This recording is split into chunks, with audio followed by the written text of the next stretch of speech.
Salut tout le monde, on est à la Brasserie Générale à Québec pour brasser la bière On a soif qui devrait sortir au printemps.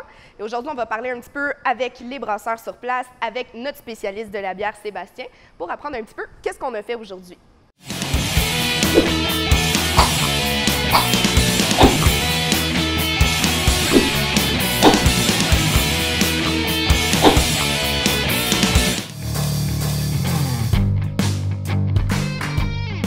On est avec Patrick et Eric de chez Food Drink. Ça va bien, les gars?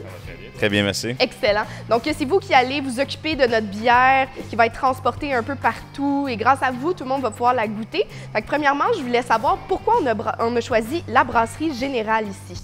La Brasserie Générale, on a une relation depuis le tout premier jour. Justement, on les a distribués dès qu'ils ont commencé à la fabrication. On a créé une relation avec eux, on les a distribués. Oui, parce que je m'excuse, vous avez déjà votre ligne de bière Beluga, donc c'est avec eux que vous avez déjà fait affaire depuis le début. Tout à fait. Au début, on a leur bière qu'on a distribuée. Suite à ça, on a eu un projet parallèle avec eux qui était justement les bières Beluga, qu'on sort notre troisième bière. Et en voyant effectivement la qualité des bières qu'ils faisaient, puis comment la belle relation qu'on avait avec eux, quand on était approché par On s'en fout avec la bière On a soif, là on a dit pourquoi pas la Brasserie Générale continuer sur notre lignée de notre belle relation qu'on avait avec eux. Ça allait de soi. Ça allait de soi. Puis où est-ce qu'on va pouvoir l'acheter exactement cette bière-là? Est-ce qu'il va en avoir beaucoup distribué? Puis où est-ce qu'elle va être distribuée? Bien, pour commencer, le premier brassin, ça donne environ 300 caisses. Okay. C'est sûr qu'on va la distribuer dans tous les grands centres au Québec. Surtout dans les marchés spécialisés.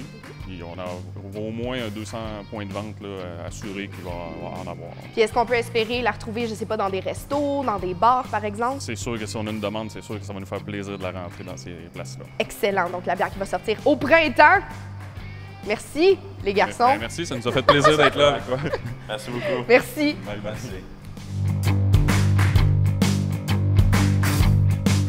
Salut Sébastien, c'est toi qui s'est occupé de notre première recette pour la bière On a soif. Puis là, aujourd'hui, tu donnes un peu ton bébé à une nouvelle brasserie. Qu'est-ce que ça te fait? Bien, je donne pas exactement mon bébé. C'est comme si je l'envoyais à la garderie, une garderie accélérée, puis il devenait, le temps d'une journée, un adulte, un adolescent. Tu sais. Ah, c'est que fun. je le fais évoluer. Fierté. Grâce à Brasserie Générale, je le fais évoluer. Ah, c'est merveilleux. Puis, écoute, là, on est à la brasserie aujourd'hui. Tu es venu avec nous. Qu'est-ce que tu viens faire ici un petit peu? En quoi tu participes au processus? Je suis vraiment ici en observateur, en fait. Je regarde les étapes de brassage. Je m'assure avec eux autres que tout est fait comme moi, je l'avais déjà fait chez nous, en fait. Puis, mais je leur fais 100% confiance, puis tout se passe super bien. Excellent. Bien, merci. Ça fait plaisir.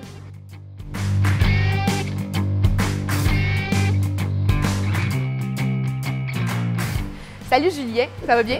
Très bien, toi? Oui, ça va, merci. Donc toi, ici, tu es maître brasseur et directeur de production. Donc, tu as participé évidemment à la bière On a soif, tu as participé à sa production.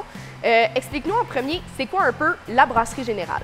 La Brasserie Générale, on est une petite entreprise à Charlesbourg fondée par moi, Pierre-Hugo Hull, Michel Marcoux et Guillaume Quentin. On est 4 jeunes de Charlesbourg originaires.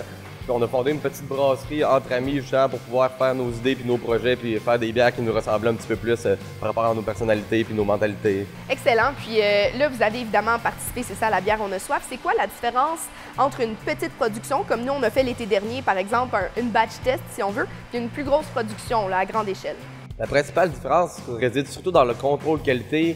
Parce que dans un plus petit volume, c'est vraiment difficile d'avoir une constance autant sur la température de fermentation que d'empâtage puis les différentes étapes du procédé. Tandis qu'en gros volume, c'est vraiment plus facile de standardiser tous les procédés puis d'avoir un contrôle qualité puis un produit d'une plus grande qualité facilement. OK, excellent.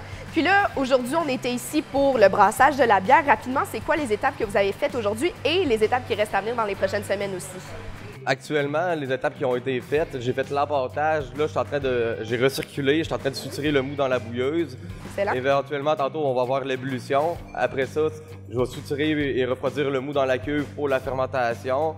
Après la fermentation, on va mettre la cuve à froid pour laisser sédimenter la levure. On va clarifier la bière. Après, on va embouteiller la bière. C'est grosso modo, c'est à peu près les étapes globales de la fabrication de cette batch. Excellent. Puis on devrait être prêt pour le printemps. C'est là que la bière sort. Fait que merci, Julien. Merci à toi et bonne journée. Et voilà, c'est ce qui conclut notre gros road trip à Québec pour le brassage de la bière. Et on se revoit au Festival du Bacon pour le lancement de la bière On a soif.